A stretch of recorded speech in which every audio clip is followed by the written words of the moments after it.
সংসদে রাঘব চট্টোপাধ্যায় যে প্রসঙ্গটা তুলেছিলেন, যে মোবাইল রিচার্জ শেষ হলে সাথে সাথে যাতে ইনকামিং কলটা বন্ধ না হয় এবং রিচার্জের দামও সাধারণ মানুষের সাধ্যের মধ্যে থাকে, তার তো কই কিছুই হলো না। আরে এইসব সাধারণ মানুষের প্রসঙ্গ সহজে কিন্তু সাকসেস হয় না, এর জন্য সময় লাগবে, একটু ধৈর্য ধরো।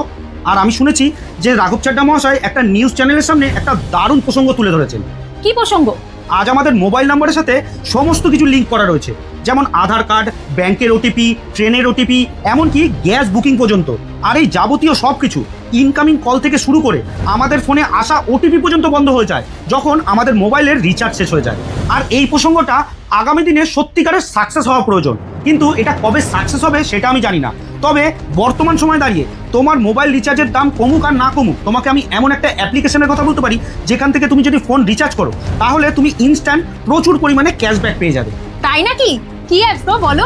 প্রথমেই তোমার ফোনের প্লে স্টোর থেকে আগে কুইক রিচার্জ এই নামের একটা অ্যাপ্লিকেশন আছে, সেটাকে ডাউনলোড করতে হবে। এখানে তোমার মোবাইল নাম্বার থেকে রেজিস্টার করতে হবে। এখান থেকে তুমি মোবাইল রিচার্জ, ডিটিএইচ রিচার্জ, এমনকি গ্যাস বুকিং পর্যন্ত করতে পারবে। এর জন্য তোমাকে প্রথমে এই অ্যাড ব্যালেন্সে যেতে হবে এবং তোমার প্রয়োজনীয় রিচার্জের টাকাটা এখানে সিলেক্ট করে এই অ্যাড ব্যালেন্সে এটাকে অ্যাড করতে হবে। তারপর তুমি এখান থেকে মোবাইল রিচার্জ করলেই পেয়ে যাবে আকর্ষণীয় ক্যাশব্যাক। যাবতীয় সব ট্রানজাকশন তুমি করতে পারবে যেগুলো তুমি অনলাইনে করে থাকো। আর এখানে তুমি 24 ঘন্টা কাস্টমার কেয়ারের সাপোর্টও পাবে। তাহলে আর দেরি কেন, এখনই ডাউনলোড করো আর ইউজ করো।